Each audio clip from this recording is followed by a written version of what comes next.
So you've also written novels yourself. I was wondering how important the opening sentences were to the novels that you've written. Oh, I mean, I feel like I've probably revised them disproportionately Yeah. 10 times, maybe even 100 times as much as you revised the rest. It's so Could you crucially read us one? important.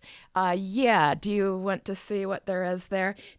Give me a copy of Heredity and give me a copy of The Explosionist. Okay, so this is Heredity. I'm going to have to read the whole first paragraph because it's just not, the sentences are short and it won't convey enough. That might speak to the limitations of the young novelist. So you'll hear in terms of the voice, and I seriously copy edited these sentences so many times, I can't even tell you. Every word I probably thought about 20 times. I hang up the phone one afternoon in early June and consider my options. I can kill myself, I can kill my father, or I can simply disappear and move someplace nobody will even think of looking. If I flee the East Coast, I can get by in Austin or Albuquerque in some low-profile line of work. Bike messenger, grill cook, egg donor. Eggs could mean big money, but who would want them minus the Ivy League credentials? So that's the opening to Heredity, and you can hear that it's a minimalist noir depressive voice, but there's a comedy to it as well. I mean, the Ivy League at the end is just a kind of nice twist where it's suddenly very specific to one person. And I think here, in this other example, I'll again read the whole paragraph. This is based on my own memory of childhood, whereby when you're a bookish child, you experience your life even as it is happening, almost as though it is mediated by a book. And the particular image that's still very vivid to me was that as a maybe 5 or 6 year old, a set of books that I loved and read again and again were Laura Ingalls Wilder's Little House on the Prairie books. And in the edition that I had, there were illustrations by Garth Williams. They're just sort of, line drawings. They're not color illustrations. And I think I just knew the book so well that I would then imagine myself, if I'm creeping across the landing to the bathroom in the night to try and read a little bit more, imagine myself as one of those drawings in the book. So that's the idea that's behind this.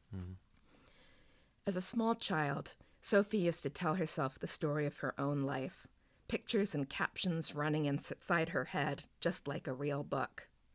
Even at 15, she found herself now and again transfixed by the sense of her surroundings flattening out into a picture book illustration. The fair-haired chemistry teacher, beakers and test tubes in racks along the countertops, rows of pupils at their desks, and near the back Sophie's own slight figure, a cone of sunlight conveniently picking out her head and shoulders, gray eyes, snub nose, sallow skin, straight black hair bobbed short with a fringe to keep it tidy, so that there was no mistaking the main character. So it's notorious that in detective novels, at some point early in each installment, the detective looks in the mirror and that gives them the opportunity to describe their coloring and features so that the reader knows what they look like, right? So a lot of these strategies are artificial, and I found a way of doing it there.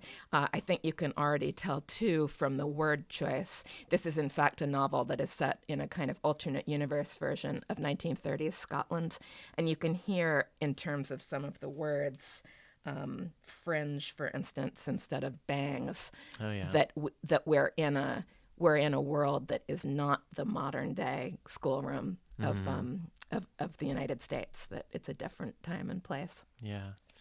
It's great. So much thought that goes into these opening sentences. Well, the other thing I should say is that, the one thing that you do when you publish a novel, if things are going smoothly, is do some readings. Now, this is ironic because I hate being read out loud to. I'm a very fast reader, and it makes me incredibly impatient to have to hear something read in real time, even by a very good reader.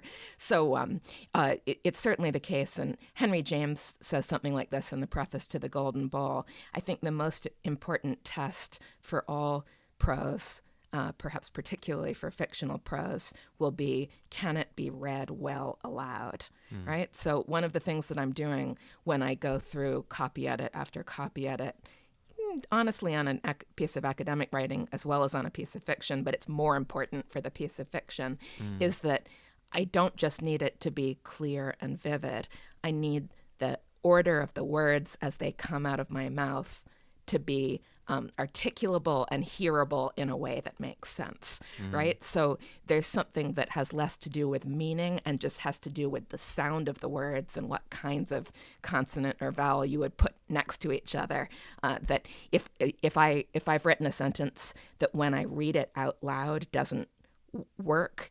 And, it's not that they all have to be smooth. Sentences might be designed to be choppy or awkward or something like that. But if it isn't, the test of how it rolls out of my mouth is one of my most important ones that I use, even in this really very visual activity of copy editing. Yeah. Well, Jenny Davidson, thank you very much.